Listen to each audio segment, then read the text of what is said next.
خبر شامل کریں گے۔ اسرائیل کا جھوٹا پروپیگنڈا ہماری سفارتی کوششوں کو متاثر نہیں کر سکتا۔ قطر نے ایران کے خلاف فوری کارروائی میں شمولیت کی خبروں کو مسترد کر دیا۔ ترجمان کے مطابق اسرائیلی میڈیا کی رپورٹس بے بنیاد ہیں۔ ہم کسی ہمسایہ ملک کے خلاف فوجی کارروائی میں شریک نہیں۔ اسرائیل کی جھوٹی خبروں کا مقصد ثالثی کوششوں کو نقصان پہنچانا ہے۔ خطے میں امن اور جامع معاہدے کے لیے سفارتی کوششیں جاری رکھیں گے۔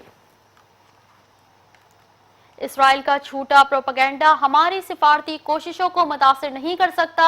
قطر نے ایران کے خلاف فوجی کارروائی کی شمولیت کی خبروں کو مسترد کر دیا۔ ترجمان کے مطابق اسرائیلی میڈیا کی رپورٹس بے بنیاد ہیں۔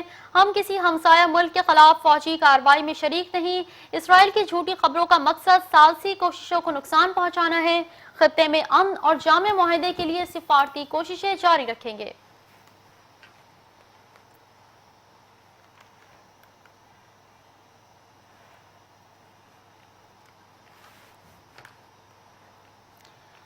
اسرائیل کا جھوٹا پروپیگنڈا ہماری سفارتی کوششوں کو متاثر نہیں کر سکتا۔ قطر نے ایران کے خلاف فوجی کارروائی میں شمولیت کی خبروں کو مسترد کر دیا ہے۔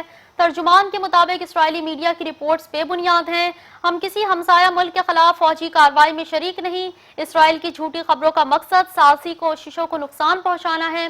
خطے میں امن اور جامع معاہدے کے لیے سفارتی کوششیں جاری رکھیں گے۔